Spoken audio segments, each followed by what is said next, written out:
All right, guys. Welcome back to Thoughtful Theology. As always, I appreciate you being here. Tonight I'm going to react to perhaps the most popular video on the internet right now, and that is the Jubilee video of Jordan Peterson versus 20 atheists. I know a bunch of big channels are reacting to this, and I actually, as I watched this, I sort of predicted the negative publicity or reaction it would get from a lot of Christians, and some of that is warranted, right? Some of that is I see where they're coming from, but I also think that there are lots of really good nuggets of wisdom in here from JP, and I think the biggest issue, and we'll kind of see this as it goes on, the biggest issue is sort of his approach versus their approach. And I will try to remember to point out specifically, but many of these, especially these sort of young guys who get these soundbite clips, are these philosophical TikTokers. Not that that's the worst thing in the world, but they've spent their life on a computer screen or a phone screen, not actually talking to people in person. And so you sort of see their lack of manners, lack of respect, and just lack of decency, right, in dialoguing with him, because I think that's actually one of the, and this is the last thing I'll say and then we'll get into it, but one of the biggest ironies of these videos is some of these young guys who get the most upset with him. The irony is that, you know, I don't know their life, I don't know if they have parents or whatever, I'm not trying to psychologize them, but Jordan Peterson is probably one of the people in their lives that they will meet that actually cares for them more than anybody else will. And so it kind of saddens me at certain points where some of these young guys are just trying to get soundbite clips, and they're very rude and disrespectful, right? You can argue with somebody and you can disagree with somebody in a courteous manner. And so, like I said, these guys who are being a jerk to Jordan Peterson, he's probably one of the few people on planet Earth that actually gives a hoot about them and actually cares about them and their future. And so you kind of see the intention of him versus the intention of many of them. It's hey, I want to try to trap you into a corner, and just so I can get a soundbite and I can plug it into my TikTok. And Jordan Peterson is there to have actual conversations, right? It's not, everything isn't rehearsed ahead of time. And I think he genuinely cares about the truth on these matters. And so anyways, that's kind of I think that's at least fair to put up front, because I think that should rightly maybe paint everyone's view moving forward. And I'll be the first person to say that Jordan Peterson is, I don't think, the best spokesman for Christianity. As the video goes on, we'll see, and we'll kind of point those things out. But that doesn't neglect the fact that he's a very good man, that he cares about people, that he cares about, again, these gentlemen. And so that part cannot be understated. He deserves his due there. It's kind of what he's built his career off of, caring about young men and caring about people in a real way. He's been through a lot of hard stuff in his life, and you can tell that. And so I have a lot of appreciation for him and for what he does. Although I don't agree with all of his conclusions and his approach some of the time, he's genuine and he's sincere, and nobody can argue with that. So, all right, here we go. Hello there, I'm Dr. Jordan Peterson. I'm a clinical psychologist, a professor emeritus at the University of Toronto, an author, a podcaster, public speaker, and today I'm surrounded by 25 atheists. My first claim: atheists reject God, but they don't understand what they're rejecting.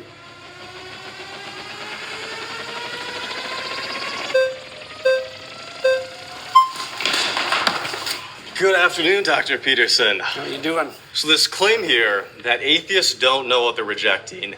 My background is in studying to become a traditional Catholic priest, daily mass, daily rosary, going on long retreats, deep into the magisterium and biblical hermeneutics, like I was thoroughly in it. And it seems like I do know what I'm missing. Is there something that I missed over years of study, both this issue formally and living out religion so deeply? Okay, quickly, while I get his point that he's saying, you know, I've spent a good deal of time thinking about these things. Sure, the answer is a yes. It's a resounding yes. Just because you studied something, even if you studied something very thoroughly, of course it's possible that you missed something, right? I mean, we are fallible creatures. So to say all these things that you did, it's sort of an argument from experience, like, hey, I did all these things, and so therefore, how is it possible that I could have missed it? It's sort of an argument from incredulity, and the answer is just because you're finite. There's so many things, right? I think I've studied this stuff for quite a long time, and I come across new ideas and new things. So to think that just because you spent a good deal of your life studying something, that there's no way you could have missed something, to be frank, that's just a bit silly. You obviously feel that you missed something when you were practicing for the priesthood. Your aim was off then. So there's always the possibility that it's still off now. What was off about my aim in the first place? I don't know. That might take a long time to figure out. But then it seems kind of like this no true Scotsman type of fallacy in which you're the arbiter of people's aims and how they understand those aims to be. How is it that you can claim that people don't know something that you know about their life despite not having met them? Well, it's obviously a generic claim, just like the atheists claim that there's no God is a generic claim.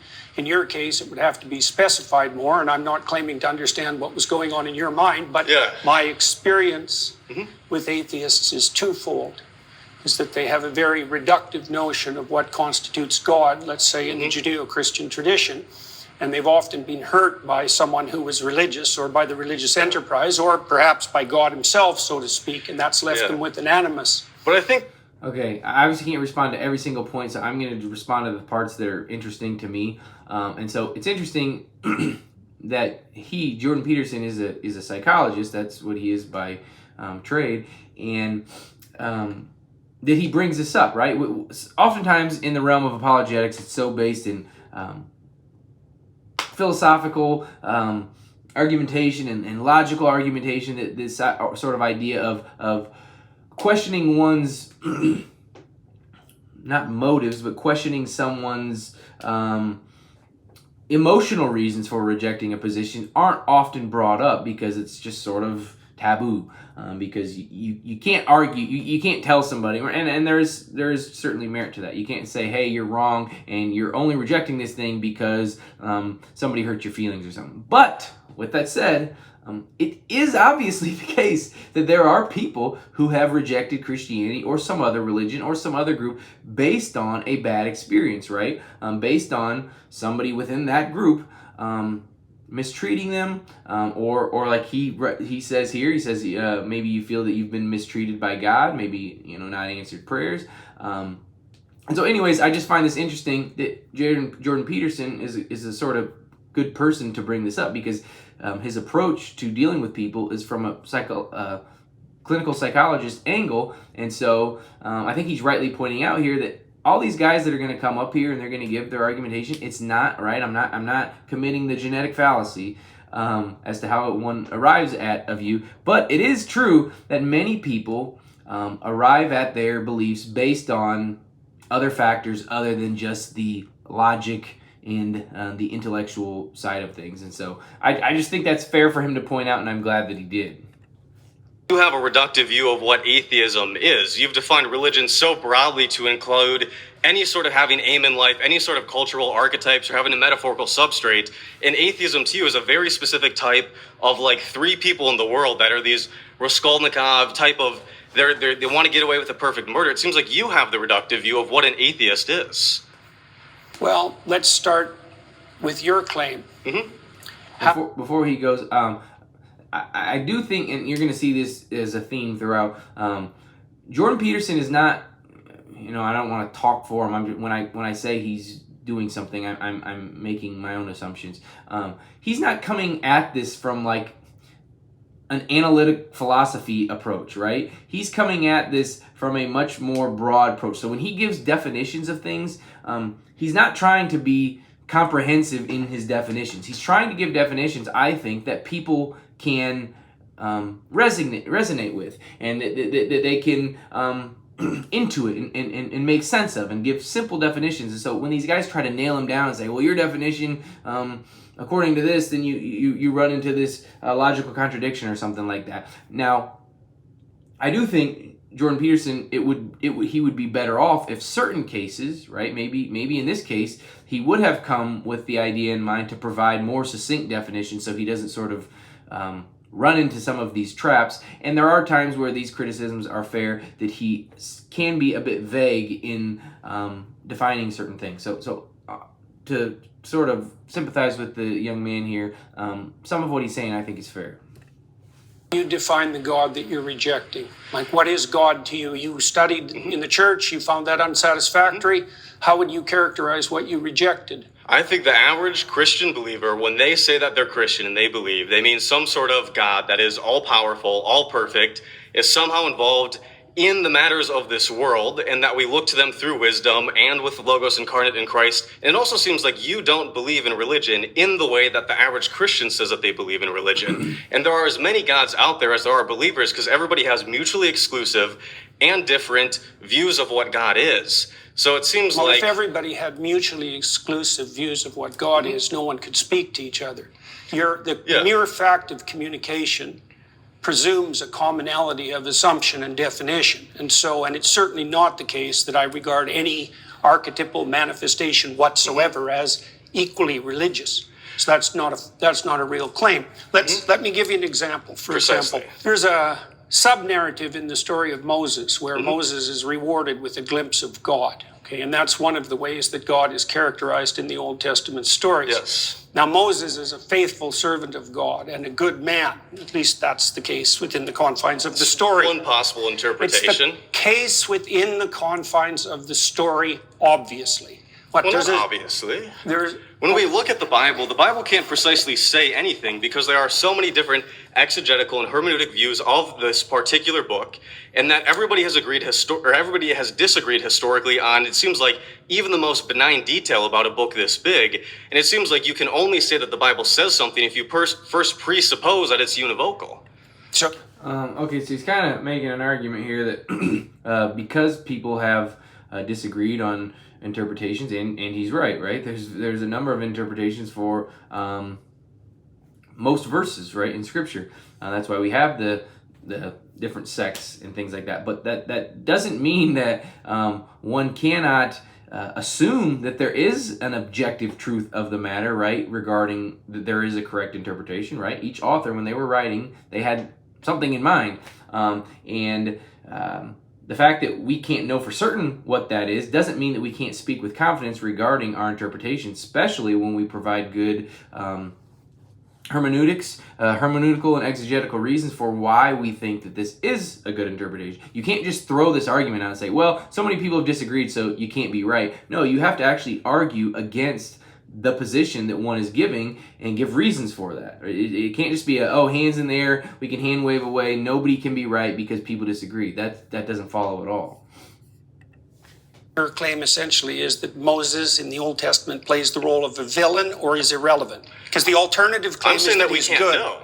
Because we can't. So quickly, he's at least pointing out this guy's playing this hyper-skepticism game that there's just nothing we can know. And Jordan Peterson, in his interpretation of this verse, he's providing a very basic element that almost all people can agree with, right? There are certainly parts of Scripture and that are universally agreed upon as to what is meant. So I think that's kind of why you see Jordan being taken aback a bit here, because this guy is just playing this really hyper-skeptical card of saying just people disagree, so therefore everything is just totally ambiguous and we can never know. And that's not a very honest way to go about this. Talk to those authors. If you are going to start with the presupposition that there's nothing I can say about any of these stories that you're not going to disagree with from the perspective that there are multiple potential competing claims, then I can't speak with you. So and we also have a short time here, so I want to get to the core of what you're arguing here, and I'd love if we could. The core of what I'm arguing is that he evaded his point. That's irrelevant. It's just he's now shifting to some other topic, sort of a red herring here that it's because we have a short time period. That has no bearing on what he was saying. Atheists reject God, but they don't understand what they're rejecting. So I'm trying to give you an example of what's being rejected and its complexity.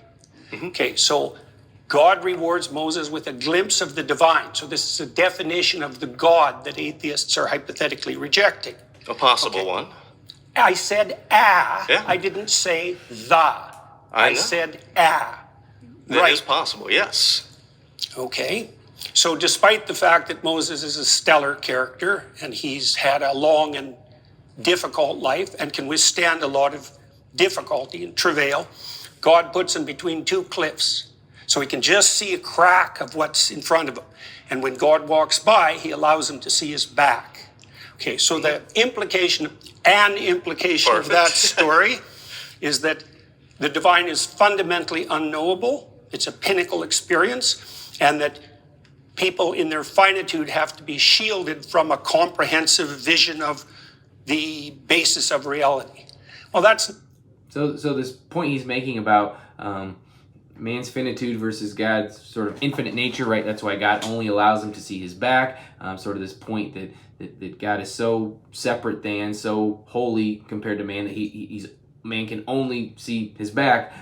That's this interpretation Jordan's giving is not a novel one, right? This isn't sort of a controversial interpretation of this verse. This is at least when interpreting this passage is pretty mainstream. So his argument that like it's just anything that Jordan says is sort of unique to him doesn't really flesh out. The God that's defined in that manner, right, is not a simple personification. It's not a simple old man in the sky. It's something that in its essence is unknowable and overwhelming. And that isn't, in my experience, the God that's defined by atheists who are attempting to undermine the story. I mean, it's the same claim, for example, that you're a finite creature and that you face something that in the final analysis is unknowable, and that you have to establish a relationship with it regardless of your inability to perceive or even withstand perceiving the whole. Okay, is there a problem with that? So Jordan's kind of given his own definition here that although worded in a unique way, it's not all that different than what he sort of historic Christianity would provide as an interpretation for this verse, that God is sort of unknowable because he is so wholly separate from his creation. And so he is providing, the guy's question was kind of like, well, how can you say that I'm rejecting how can you say that I'm rejecting God when I did all this studying? And so Jordan Peterson is sort of giving him a definition of the God that he thinks that he might be rejecting, which I'm sure, at least in some part, this is new to this guy. At least how Jordan is defining it, which is a more broad definition, and it is more of a, some of his lingo and language I don't know exactly how to use, but is in line with much of kind of Peterson's philosophy. Problem is that when we look at, famously, when you've been asked, do you believe in God? The question becomes, what do we mean by God? And in the Bible, it's not even clear the biblical authors know what God is, because Yahweh has historically emerged from an early story. Oh, hold on. God, a deity that doesn't exhaust the category of deity, and that has changed over the Old Testament. Does God have physical? So he's making like a kind of an argument within his criticism here that like it's not even clear that they knew who God, but that's kind of going in line with what Jordan Peterson is saying and what historic Christianity teaches, is that God is infinite, right? There is this sort of barrier from him that is so great that we cannot understand him, right? That it's just in principle impossible to sort of fully fathom what and who and how God is.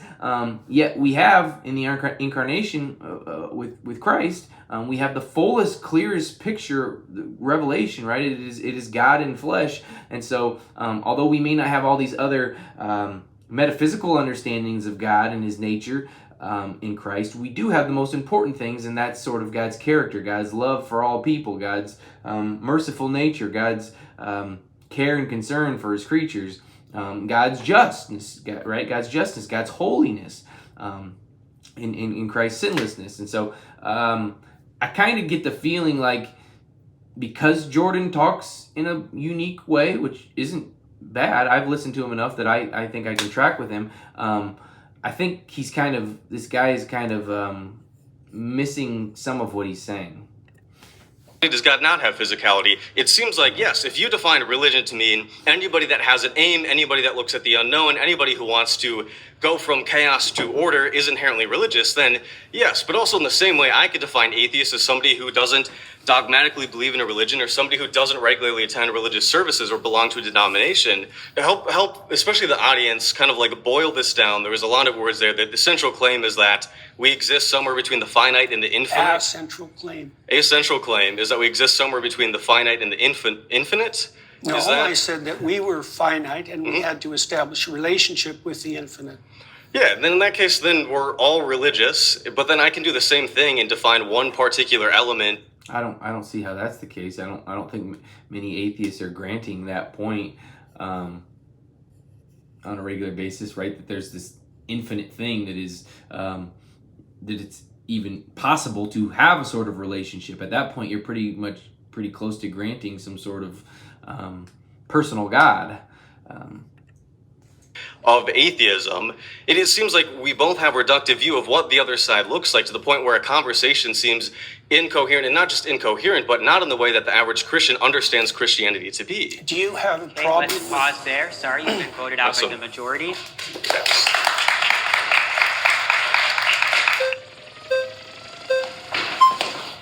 Hey, how's it going? Nice to meet you. Nice to meet you, David. David, good to see you. Tell me everything that you know about the Polynesian deity Lono, L-O-N-O. Here's a perfect example of a guy that came locked and loaded, which isn't necessarily a bad thing, but came locked and loaded with an argument, and he seems very proud of himself as he delivers this. But a guy who came locked and loaded with a talking point and an argument that he was going to use regardless of sort of the flow of any conversation, because this doesn't. I guess to be fair to him, it does have some relevance to this first claim that they're talking about.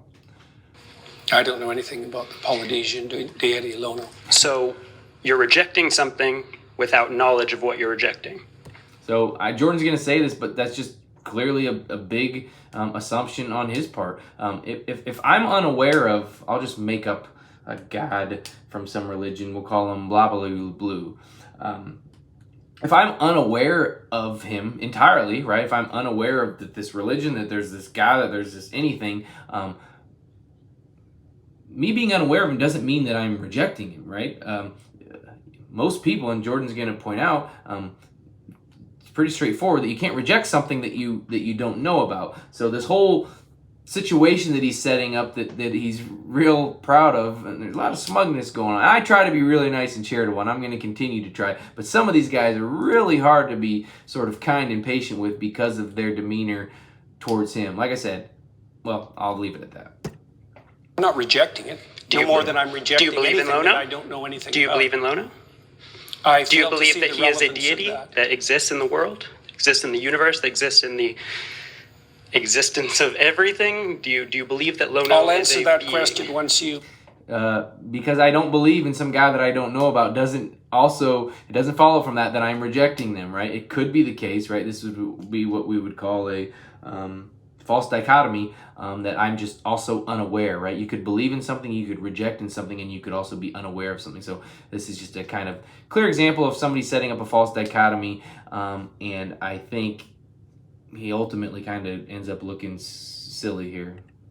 Answer my question, which is, do I reject everything that I'm ignorant Yeah. of? Right. Because that's your presupposition that undergirds your argument, and unless you can prove that that's valid, then there's no point. My question is quite simple. Yeah, but that doesn't Do mean you it's believe- formulated accurately. Do you believe that Lono exists? Yes or no? I'm not going to answer that question for the reasons I just described. I do think Jordan should just say, I don't know. By saying I'm not going to answer that, it sort of gives this idea that maybe he's sort of running from the question, whereas I don't know was a perfectly acceptable answer in this case. Anytime you have a yes, no, I don't know is always a third option. You already insisted that if I reject something, that if I'm ignorant of something, I reject it. Do you think that everyone in the world has to know everything simultaneously for that to be valid and true? I think in order for your Answer that argument question. to be true, in order for it to be true that we atheists don't understand what we're rejecting, then you need to also apply that to yourself and to Christians and to Muslims and to any other person on this earth, where if you don't understand what you're rejecting the belief in, then you can't reject the belief in it. That's the implication of your I claim. didn't say that I rejected the belief in Lona. I said it's I did. Right, that's the difference. Jordan's claim is, as I'm reading, atheists reject God, but they don't understand what they're rejecting. This criticism isn't that they're even wrong for rejecting God. The claim is that you guys are rejecting something that you don't understand, right? And although I don't necessarily know that that's true, or I fully agree with this claim, I think in some respects it's true, but this guy is just kind of missing the point here. Who Lona was. I didn't say anything about rejecting. That's because I've asked you several times and you haven't, but let me get to my even greater point. Mm-hmm. You're saying atheists don't understand what religion is or what God is in order to be able to reject it fully or completely. We have someone over here who studied it in their own way. I've studied religion. I have a degree in religious studies, specialty in Christianity and Mediterranean traditions. And further than that, beyond me, Pew Research studies suggest that atheists and agnostics actually know more about religion and about religious stories, the foundational principles, than believers. That's because they're more religious than they think they are. Okay. Yeah, well, he kind of walked into that. That's funny that Jordan says that. On that point, again, it's just sort of a kind of a U2 fallacy, saying, well, you guys don't also even understand your own God. But he's not taking aim at Jordan's claim, right? And I'm trying to stay on track, as though there's some of these things I would like to respond to, but it's just as far as this video is concerned. This is kind of, again, a red herring. He's trying to criticize the Christians. They don't even have a good understanding of. But the claim isn't that Christians all have some great understanding of God. It's just the claim that atheists reject God and that but they don't know what they're rejecting. So he's not really arguing with responding to his main point. And I do think that's a very interesting thing. And all that tells me that atheists, right? It says that I think he just said Pew Research has found that atheists are more informed about God than believers.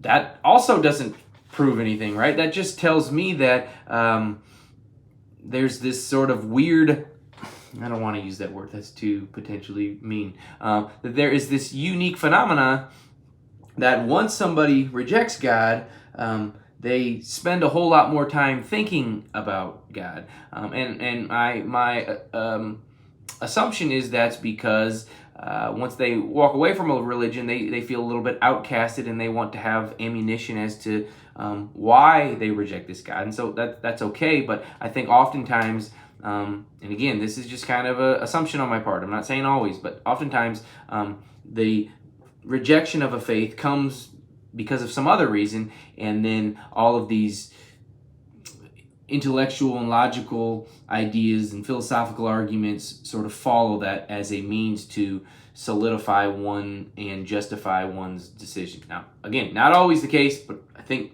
a lot of time it is. They're concerned with deep matters, and one of the defining characteristics of someone who's oriented in a religious direction is that they're concerned with deep matters. Okay. In fact, it's virtually definitional. Right, but they also have to identify with a religious tradition and accept the foundational stories that go along with that. Well, that would mean more that they're sectarian than that they're religious. And most people, for example, in the United States, deny that they're religious but accept that they're spiritual. Let's pause there. You've been voted out. So yes, that last point he's making, that most people deny that they're religious but that they're spiritual, he is sort of getting at what I think is a fair point, especially on that topic, and sort of bolsters his case. Like I said, Jordan Peterson is not coming at this from the same way that your average Christian apologist is going to come at this from. And I think from that point, at least, that's good, that it's sort of a breath of fresh air. And I think that's why a lot of these guys came prepared to talk to your normal, I'm going to run a couple of these arguments out there that Christian apologetics or Christian philosophers are known for. And he has his own sort of angle that he comes at from. And I don't always think that he's right, but I do think there's some merit to what he's saying. Jordy?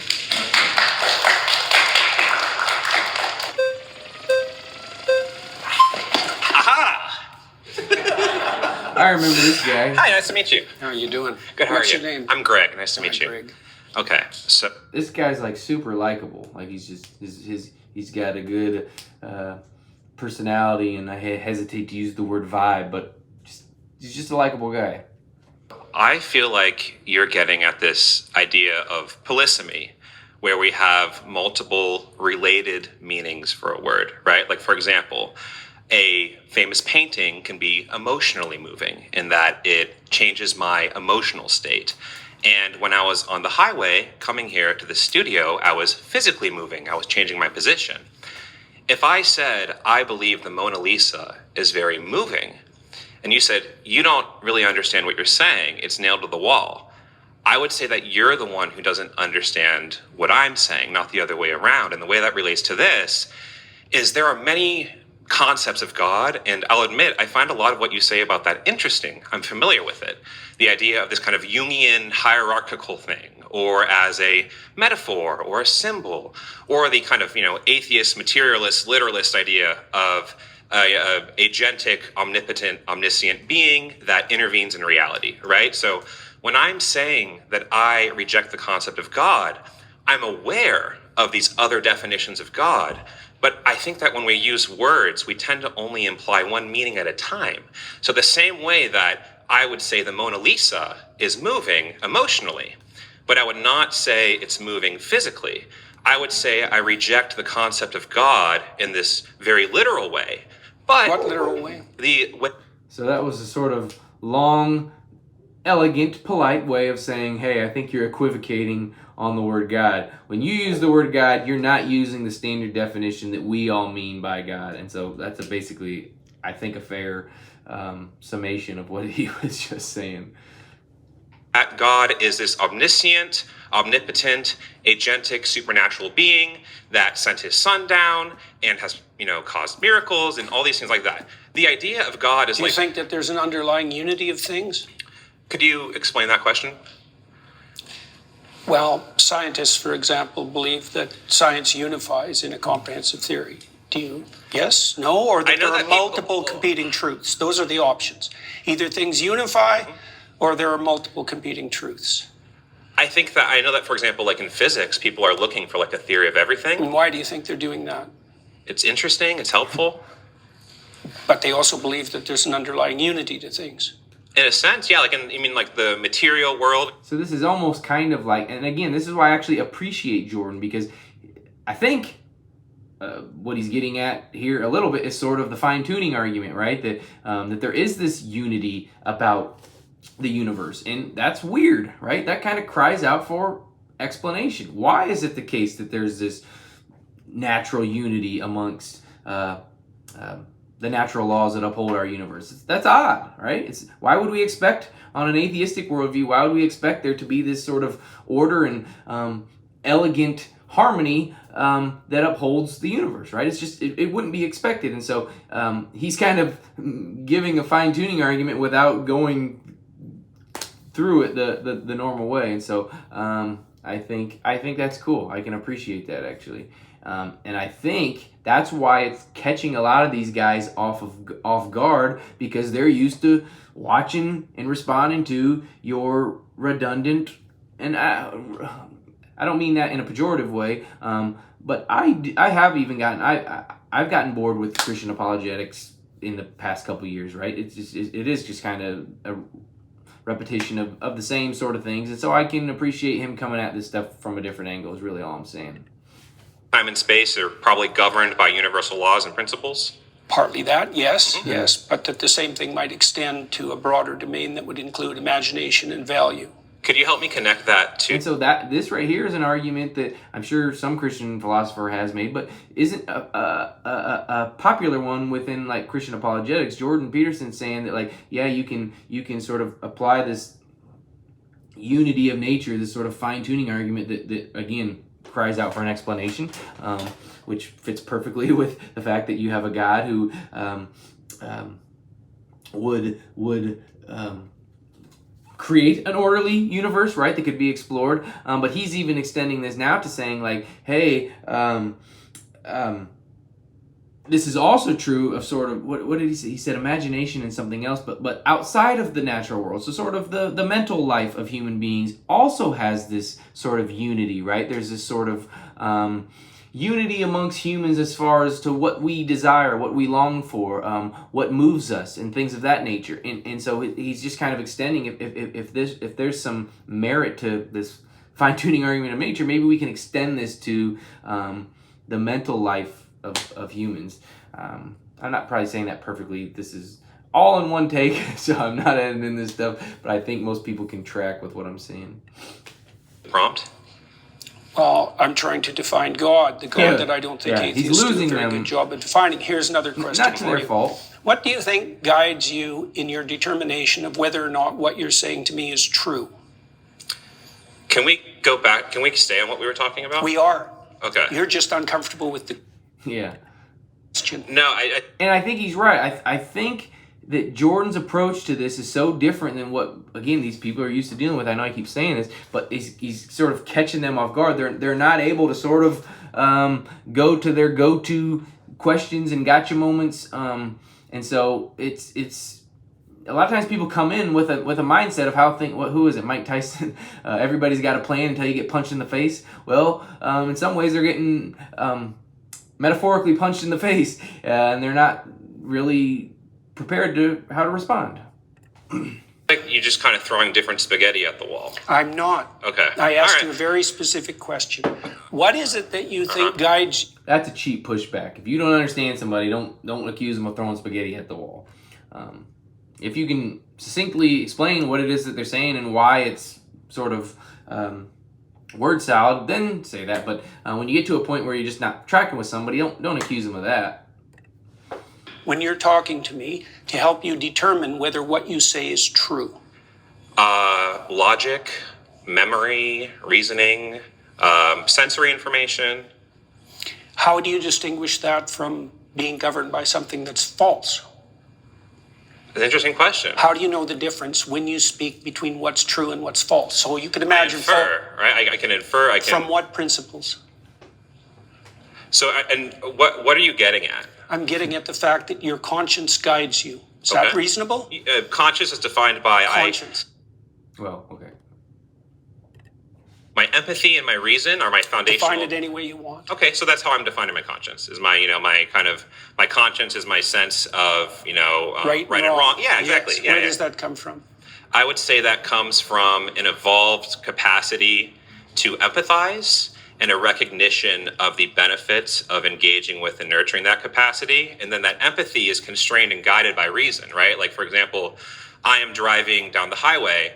There's a kitten in the road. I'm going to empathetically feel, oh my God, I want to save the kitten. But then reasonably, like, I'm going to get hit by a car, right? So that's sort of the process through which I make ethical decisions. Okay, is how do empathy you- constrained by reason? Do you think that people can differ in their response to something empathically? Yeah. Like, Is there? I think I could be wrong on this one, for sure. I think what he's sort of getting at is when he's talking about your reason, your what's the other thing? Your conscience. I think what he's getting at, he's kind of trying to press him on what grounds that, right? Well, what is grounding your conscience? What is grounding your ability to reason from right and wrong?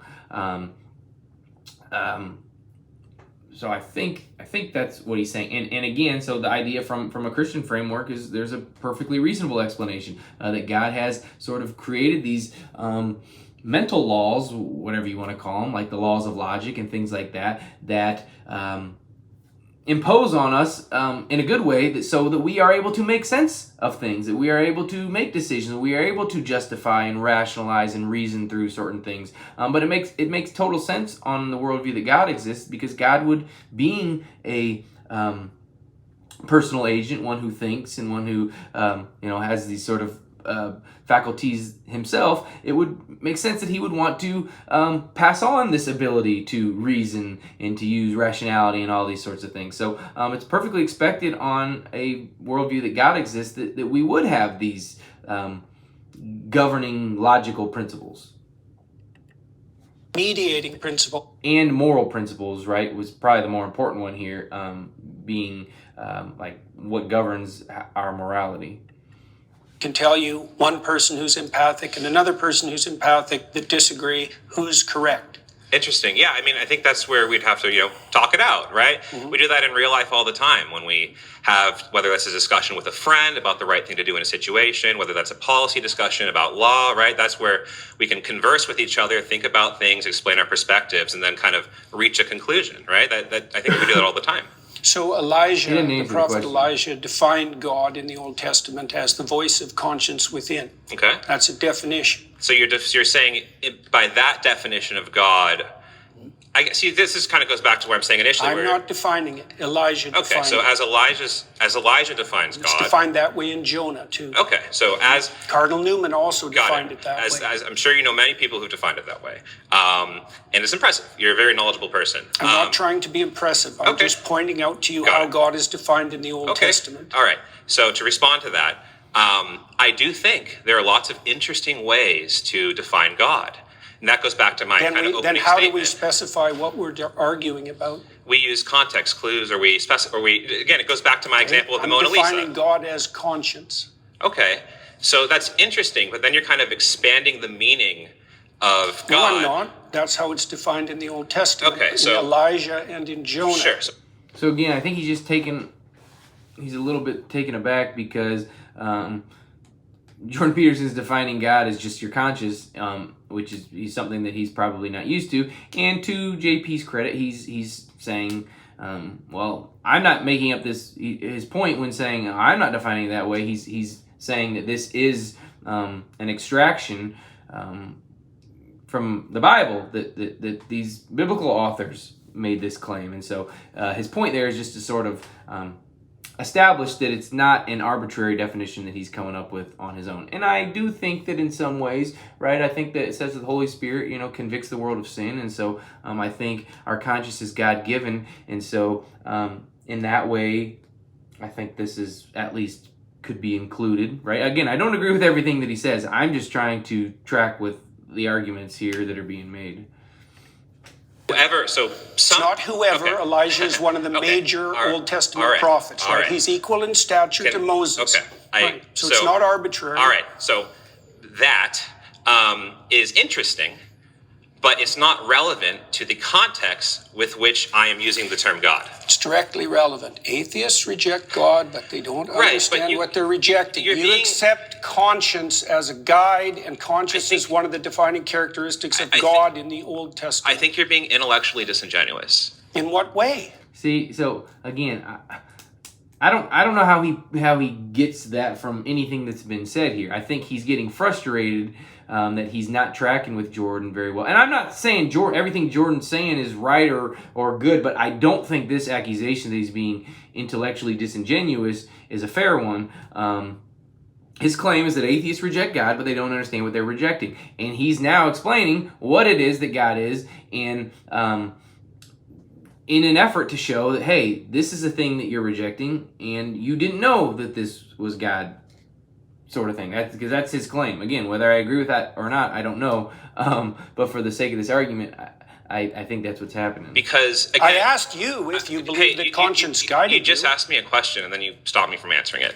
In this setting, you understand the way I am using the term God and belief. Not then in the you're- least. I don't understand. And that's fair. No, he doesn't. And I think that's part of this question, right? That's what the whole point of him saying atheists reject God. He does have his own kind of view or definition of what God is, and that's the whole point of his claim, that they don't understand what they're rejecting. So Jordan Peterson doesn't have to accept his definition or the general definition of God. This is his claim, and so as far as this is concerned, he's saying, here's what God is, and here's what you're rejecting, and you weren't aware of that. And how you're using it in the least. That's why I'm trying to define it. My definition of God as conscience is a lot more precise and oriented than your definition of the God that you hypothetically disbelieve in. It's irrelevant to the fault lines of this debate. How? Now, quickly, I disagree with Jordan Peterson that God is just conscience, right? Obviously, from a Christian perspective, we believe that God is much more than that, right? Is our conscience like I said, a God-given thing, sure, but to say that our conscience is God, I think would be an insufficient or we'll just stick with insufficient. An insufficient definition, because as from a Christian perspective, we do believe that God is a sort of personal agent that created the world, and that He operates. There's disagreements as to whether He operates outside time, inside time. Sometimes, prior to the creation, He operated outside time, but He is a personal being, right, in a sense, and that He became incarnate in the person of Jesus Christ. So I think to just say God is conscious as a Christian, I don't think that gets you to Christianity, and I wouldn't agree that that's an adequate definition. Irrelevant. Because in common parlance, when we're talking about atheist, God, belief, not belief, I we're don't not care talking about common parlance. I'm trying to get to something fundamental. I think your point is irrelevant to the way that people tend Which to use point? these words. Your point that there are these polysemous I didn't make ideas that of God. point. You did. I did. Well, I made a specific point that God was associated with conscience. I just feel like you kind of retreat into this semantic fog. I'm not retreating at all. I'm advanced. Again, as much as I like this guy, I know he was in one of the other episodes. I don't remember. I haven't watched all these. He doesn't seem to be acting in good faith here. It seems like he's frustrated with Jordan Peterson's answers or questions, and instead of just sort of dealing with the claims, he resorts to making accusations about resorting into semantic fog. These are sort of ad hominem attacks, and just kind of unfortunate to see, because I do like this guy, and I think he's just kind of gotten frustrated here, and this didn't go how he wanted. And I'm not saying that Jordan's, anything he said in this specific dialogue has been exceptionally brilliant or great. It's just, I think this is one of the worst back and forths, I think, of the whole episode. Sir, you are retreating. All right. Well, it was very nice to meet you. Nice I appreciate to meet the you too. conversation. Yeah. It's very brave of you to do this. Thank you. Surrounded is now a podcast, available wherever you listen. Search Surrounded, plug in, and stay part of the conversation. Anywhere, anytime. My next claim is that morality and purpose cannot be found within science.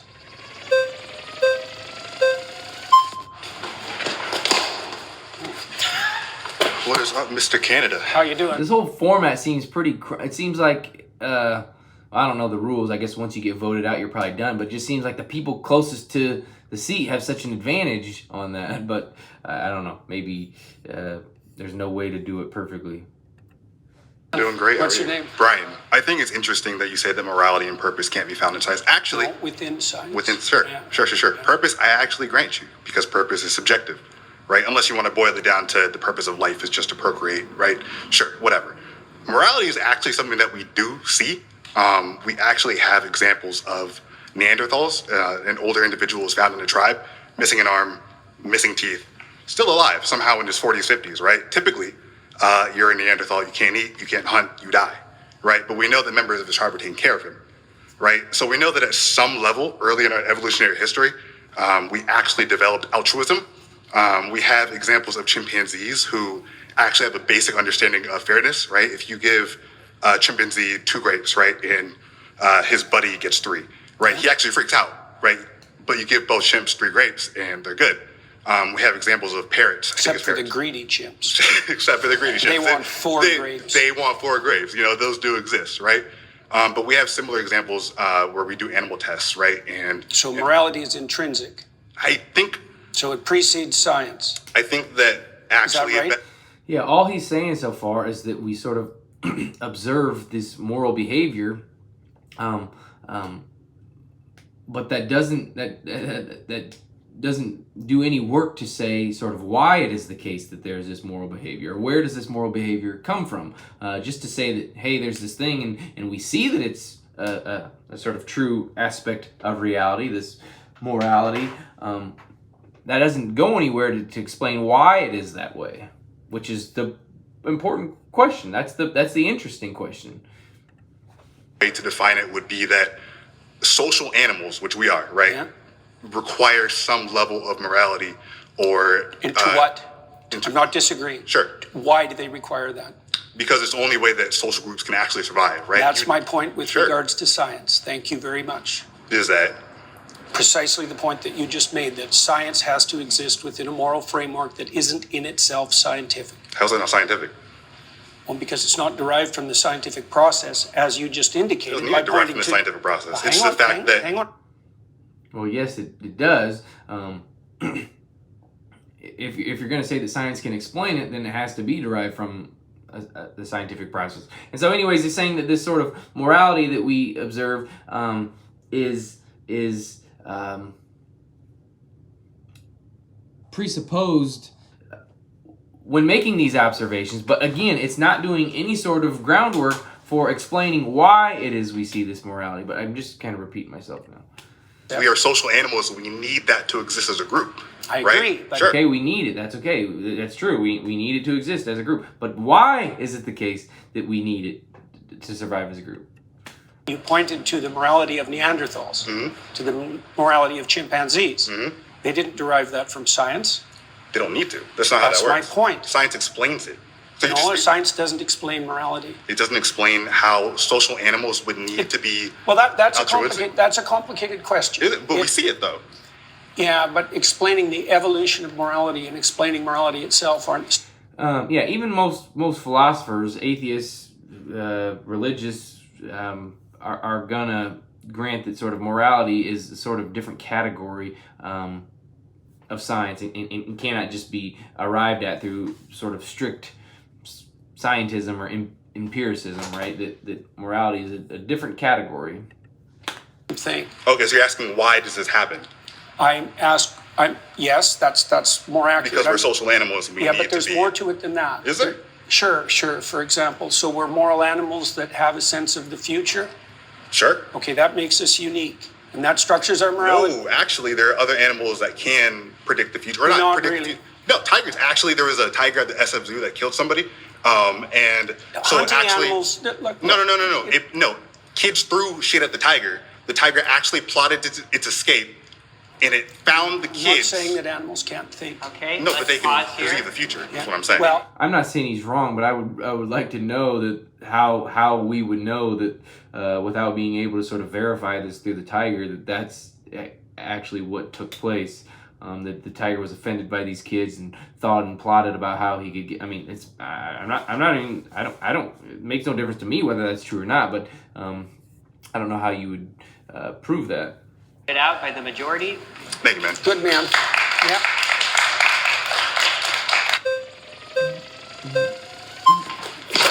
Hey, Jordan Peterson. How you How doing? you doing, man? My name's Luke. Nice to meet Good you. to see you, Luke. So your claim that morality and purpose can only be found in science is a little shaky because I think that your claim is really being framed to be morality and purpose can only be found in religion. Is that how you're kind of framing it? I would say that the domain of religion is the domain of morality and purpose. Yes, Okay. exactly. And also that science is actually structured, at least in part, technically, to eliminate such considerations from its purview. Yeah. So again, what he's saying is it's categorically different to where science cannot offer these explanations regarding purpose and morality. Like it's just they don't have the tools to do it, right? And that's why he said it is fundamentally the domain of religion to do this job.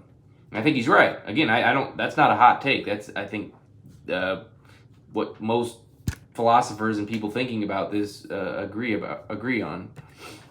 A priori. Okay. Right? That's why we define science as value free. But that has to be wrong because scientists have to prioritize their attention towards something before they can even engage in observation. Okay. And that act of prioritization of attention is a value predicated act. And so I can continue. There's all sorts of things we have to. Again, he's pointing that there are these fundamental presuppositions or assumptions that a scientist must make in order to be able to do science, right? Inquiring about a specific theory is valuable, and therefore we are going to then inquire about this theory. But its value cannot be derived from any sort of scientific experiment or anything like that. And that's kind of the point that he's making over and over again here.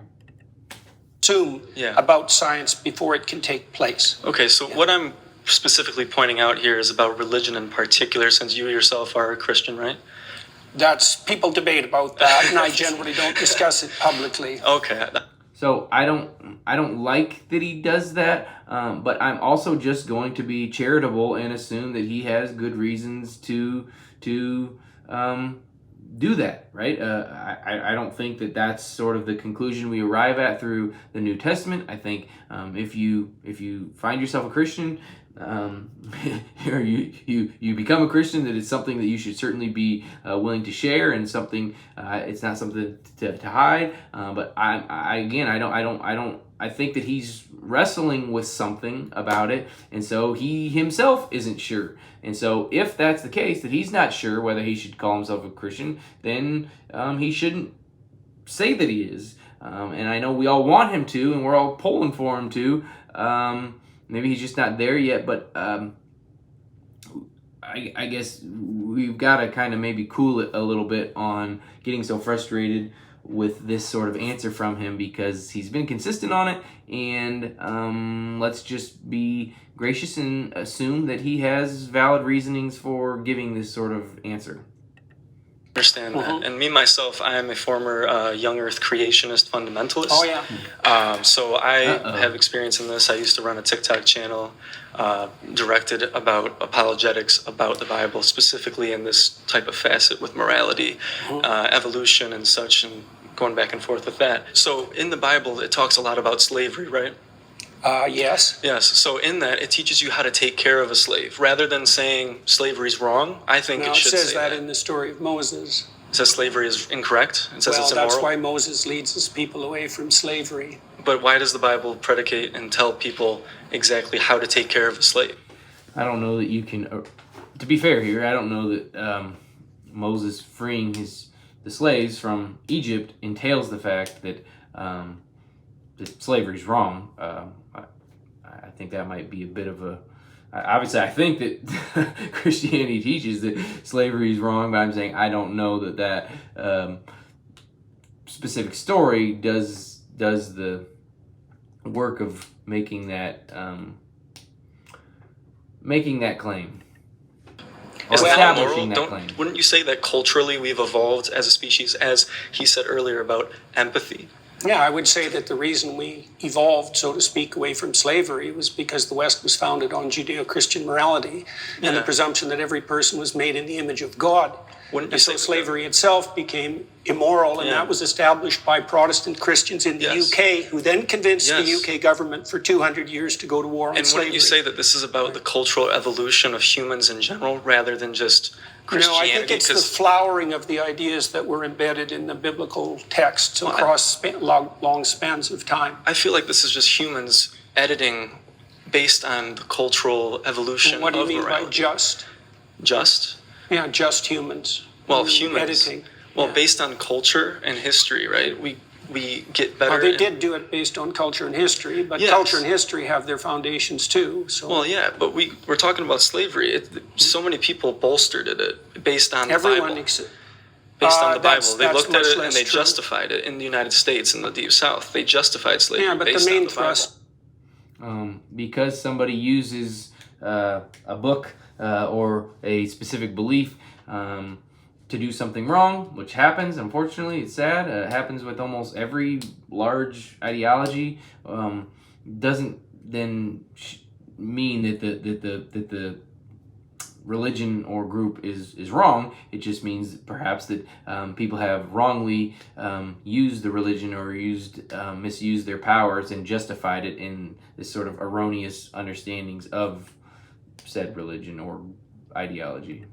The main thrust of Protestant thought in particular was stringently against slavery, and it was about the only movement in the history of the human race that had an anti-slavery direction. Which was driven by humans and their understanding of morality. It's kind of like a moot point. Like, well, sure, if we're saying that Christianity is true and Christianity is the catalyst for bringing an end to slavery, that is, of course, a human endeavor that one must take. But Christianity assumes humans and humans making actions. So the fact that, yes, humans did it doesn't mean that they weren't sort of driven and motivated by these religious ideas and these religious motivations. So I don't. Jordan seems a bit confused because of how odd of a point that this might be. It's the same with women's suffrage. I mean, women's in the patriarchy. What do you mean it was driven by humans? Humans drove slavery too. Yes, exactly. So there's no argument there. If slavery and anti-slavery were both driven by humans, what does your claim that they were driven by humans have to do with it? Evolving morality based on the culture that within the society that they live in. Okay, fine. So with women's suffrage as well is a very similar topic in the Bible. There are denominations in Christianity such as Pentecostal movement which do bolster women to be pastors, right? Which I think that's a great thing to do. But most So he's trying to sort of attribute all these positive changes to cultures and societies, and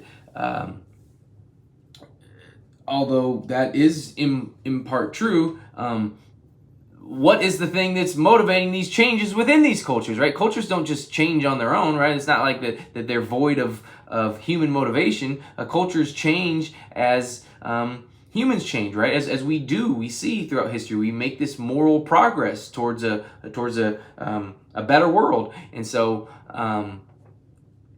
he's just kind of not making really much of a point here, as far as I can see. Maybe I'm too dense. Like to disregard. Where do you think the idea that human beings were sufficiently equal to all vote and not be slaves came from? Humans. Yeah, but so did the idea of slavery. So did the idea of God. I didn't know he was gonna laugh, but it's just the same response. Like when the question is, how did humans come up with this motivation to end slavery, and you say humans, well, that's not any sort of meaningful answer at all. And I don't want to laugh. Actually, this guy seemed to me one of the most genuine and sincere, kind, respectful people in the whole bunch. I just think he's sort of confused on this.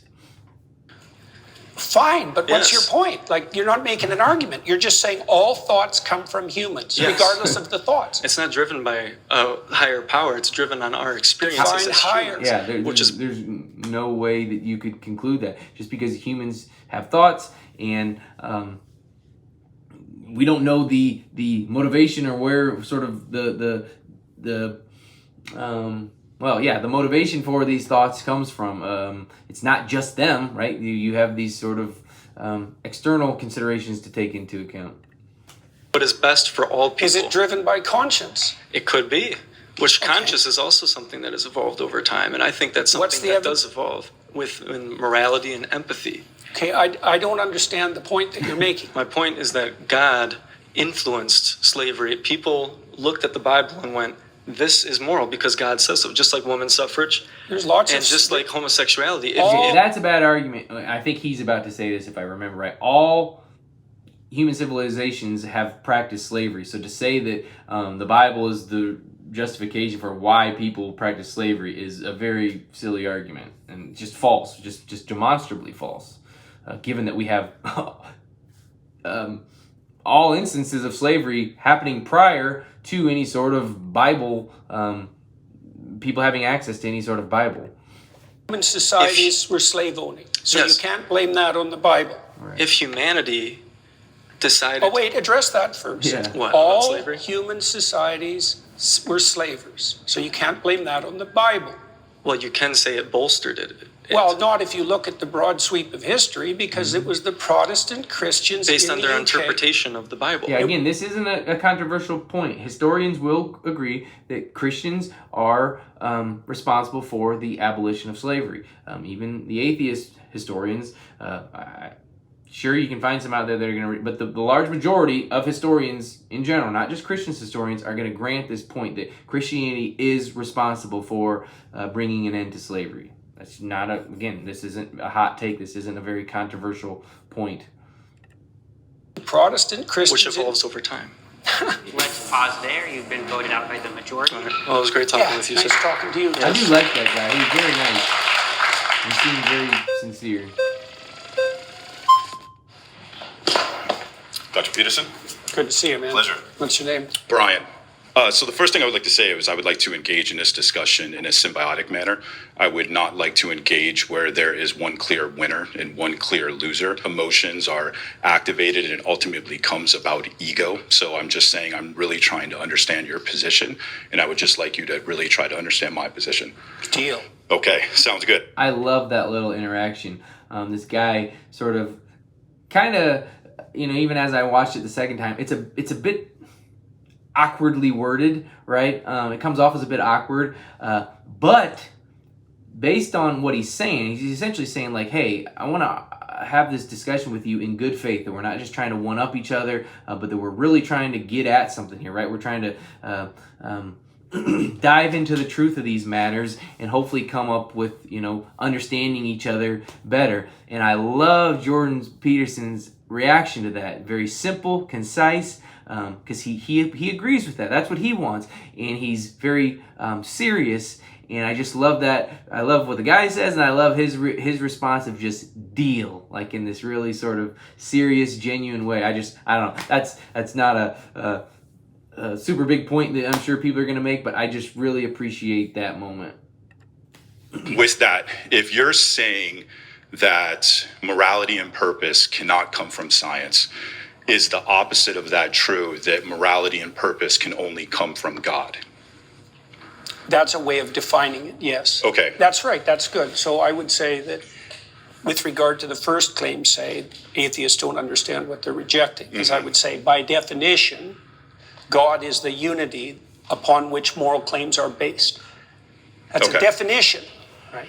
Okay. So, now again, that's a bit, I think he might be Jordan Peterson might be question begging here. If the claim is that morality and purpose can't be found within science, and then he's defining religion as morality and purpose, then that's a bit of a circular argument.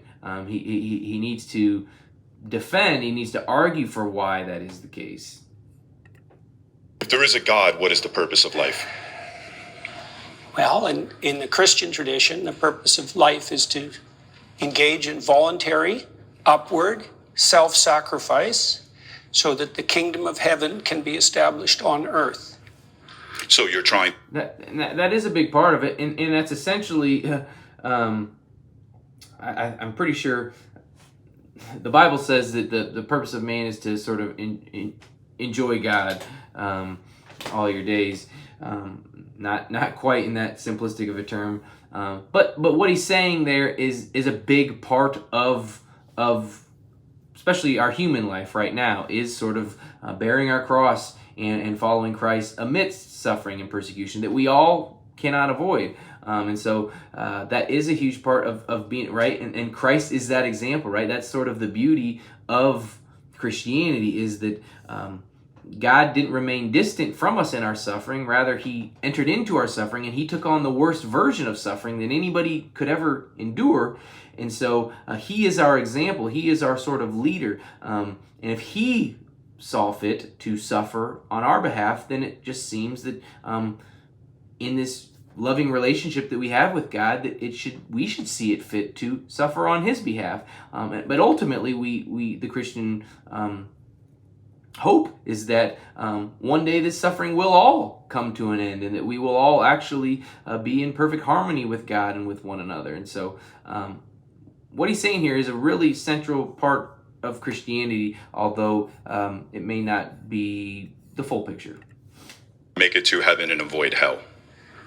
Yes, that's a good way of thinking about it. What is the purpose of heaven?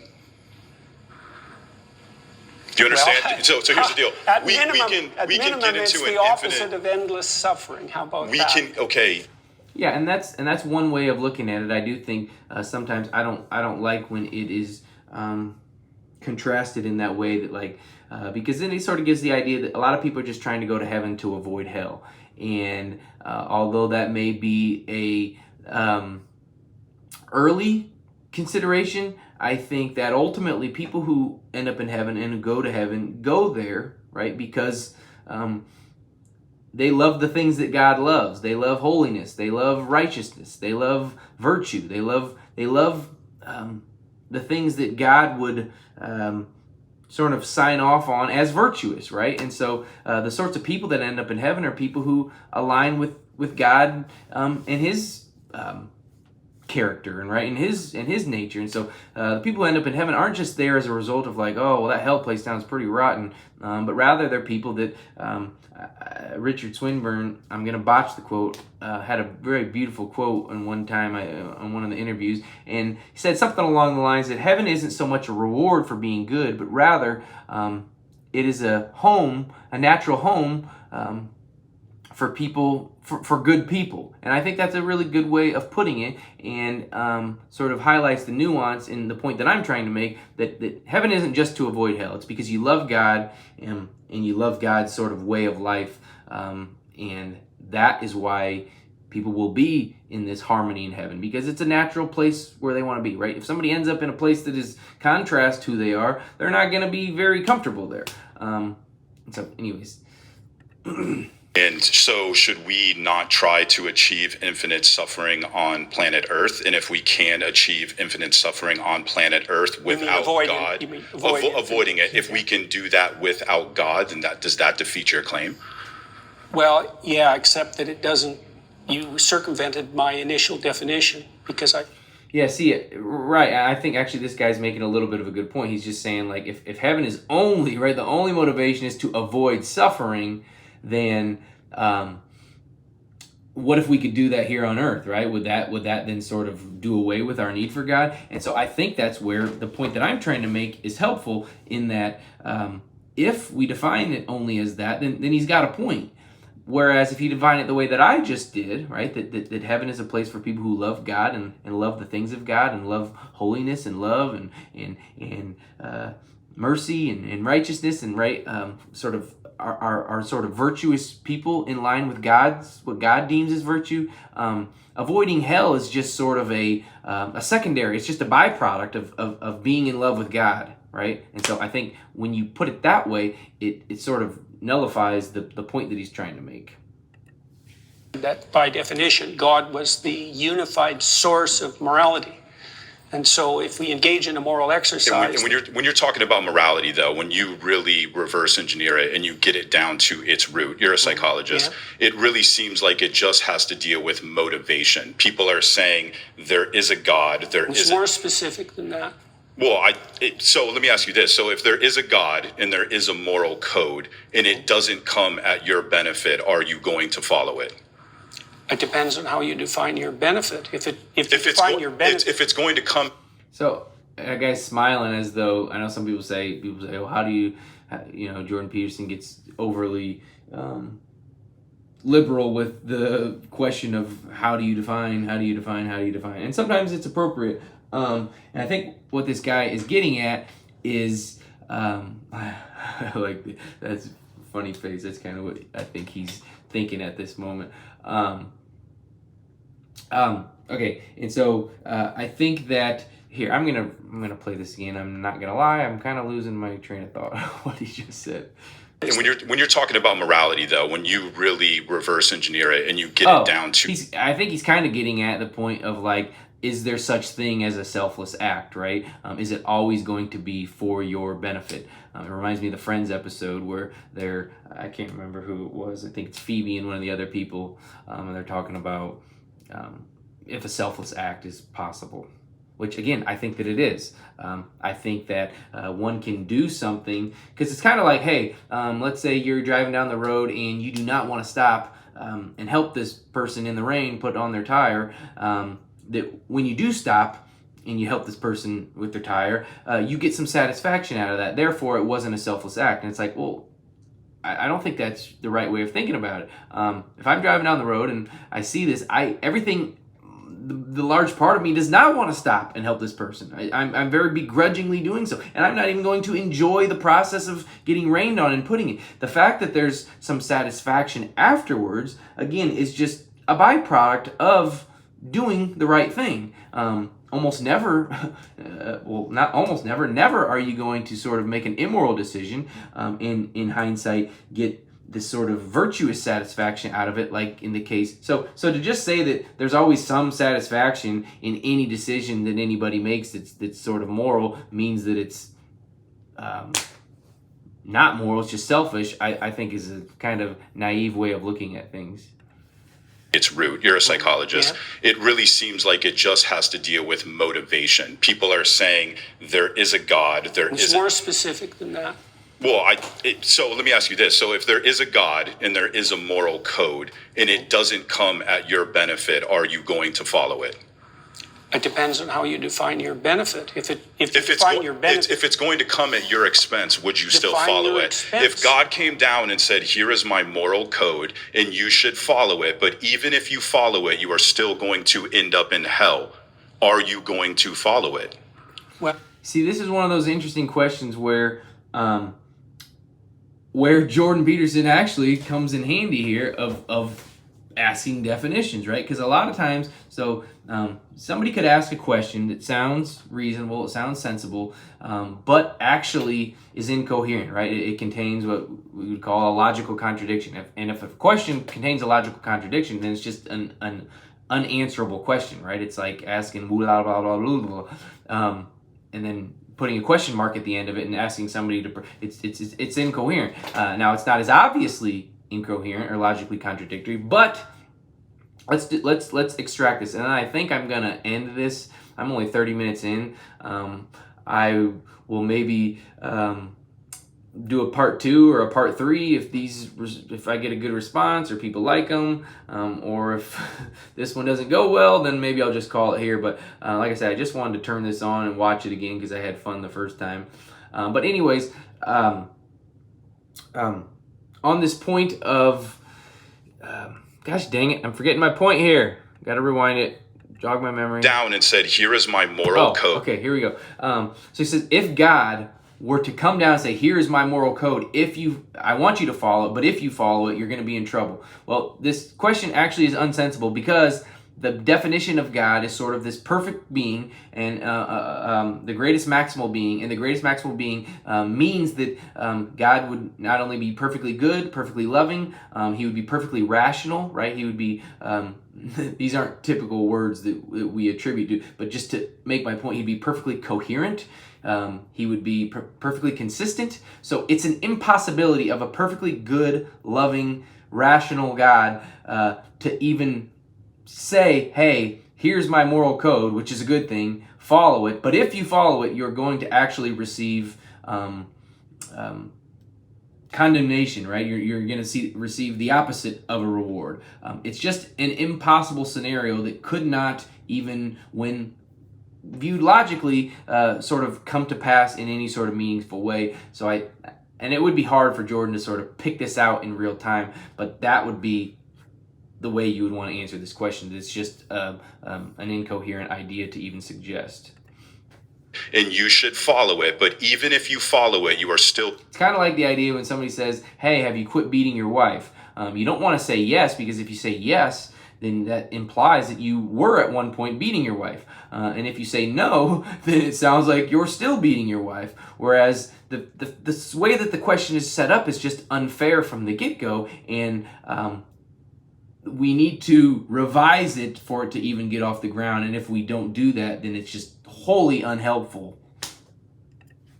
Going to end up in hell. Are you going to follow it? Well, that was the question that was put to Job and to Christ, right? Because they were required. Hang on, I'm answering your question. They were required to withstand trials that would break anyone and maintain their upward orientation regardless. And they did that with the motivation. Yeah, I think he's right here. So I think Jordan is maybe answering a different question, which Jordan's right on in saying that the story of Job is this instance of, Job having to endure this terrible suffering for no fault of his own, right? He's sort of an innocent bystander and had to endure all this struggle. But the sort of at least one extraction principle that we can take away is that even in the face of suffering, your hope and faith in a good and just and loving God is sufficient for you to sort of power through, right? To sort of no matter what your situation, is to always give you hope and reason and justification for persevering even in the hardest times. But that's not really what this guy's asking. He's, again, trying to put him in this sort of kind of a gotcha moment, this dichotomy that, again, I just think if you take my line of reasoning, if you think what I said is fair, it would just sort of get rid of his question altogether, because it contains a logical contradiction. Believing that this omnipotent, all-loving God would somehow turn it into a benefit, so they still did it solely for their benefit. So No, when you, not, well, yes, let's they define. did. Yes, hang they on, did. hang on. Let's define benefit. Like, if I Well, here I'll. something for your sister, would that be to your benefit? Like, how are you defining your benefit? Do you mean one of your whims gratified now? Or do you mean... Yeah, so this is one of the instances where I think Jordan's fair to ask. It's not so obvious that persevering through suffering is because of some benefit that you're sure that you're going to receive, right? Sometimes it's just self-evidently the good and right thing to do, and therefore you do it. Now, the fact that there is some potential benefit, right, some internal satisfaction, whatever that may be, is just unavoidable. So to say that maybe every decision one makes, moral, immoral, has some sort of, there is some whether immediate or far off benefit to it, isn't an argument really in any sort of meaningful way against its what's the word I'm looking for? Against its merit, right? He's kind of seeming like he's trying to undermine morality, and it's like, well, then maybe we can rephrase it to say people are at least sacrificing immediate benefit for long-term benefit, and that in and of itself is a worthy a point worth making, that still at least shows that these moral decisions do have entail some level of suffering, even if only finite. You and everyone you love and know over some reasonable span of time. So what do you mean by when you're talking about whims, I think you're talking about something that's more dopamine. When you're talking about morality, you're talking about something that's more serotonin and more ultimately satisfying. So you and I agree on a lot. I mean, when it comes to talking about how men should be masculine and things of that nature, you and I are 100% in agreement. We just don't agree on the justification that God is the only thing that provides morality. It's not a justification, it's a definition. Well, he hasn't spent any of his time showing how it's not the case that God isn't the grounding, or the flip side of that, he hasn't spent any time showing how sort of morality and purpose can be grounded in just science. What's the difference then between a definition and a justification? I mean, it's ultimately psychologically the same thing. Well, we have to define what we're talking about before we can just debate. Okay, well, right? so here's my I position. said that God, among other things... I'm actually a non-theist. I'm not an atheist. I believe the human condition is one of uncertainty. And what that means is that I don't believe that you can conclude there is a God with certainty, and I don't believe that you can conclude that there is a God without in the same position. Well, perhaps it's news to him, and I'm not trying to say this in a smug way, but certainty is not required to be a theist or an atheist. You can be confident, reasonably confident in either position, and justifiably call yourself either or. Certainty is not necessary in any capacity here. Now, with that, I don't care. I still wake up every day and I have motivation to be a moral person. Define moral.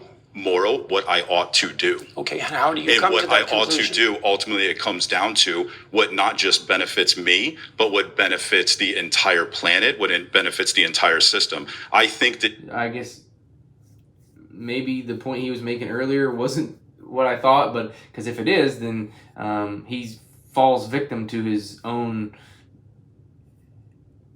criticism of morality, as I thought what he was making, that like anything you do is always sort of selfish and for your own benefit, but he might just be inconsistent here.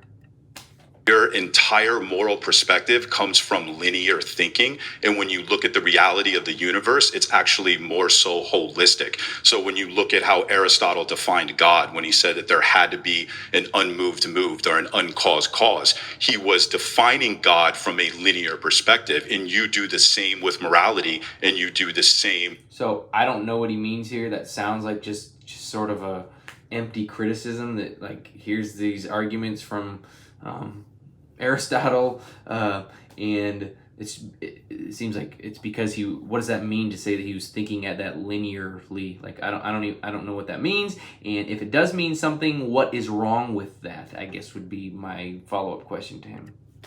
Purpose. How does my I definition reject of that. morality? How does my definition of morality hypothetically differ from yours? Because you're saying that there's something that exists in a vacuum, that it exists in and of itself, and nothing in the universe exists in a vacuum. Nothing exists in and of itself.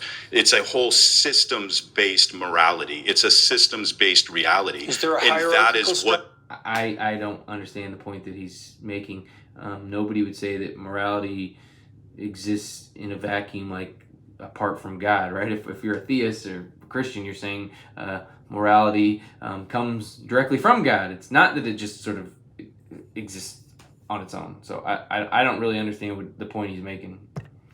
Quantum. Is there a hierarchical structure? Are some things more important than others? Are some things, I think that some things lead to more benefits than Then, others. by your own definition, some things are more important than others. Yes. Okay. Okay, What is pause there. You've been voted. Okay, that's a good time to end. About an hour and a half. I have no clue if anybody will watch it this far. I'll be very, very interested to see if they do, or if you do. If you do, I did this in the last video. Let's comment. Good burger. I don't know, just something random. Good burger, home of the good burger. And anyways, though, as always, thanks for watching.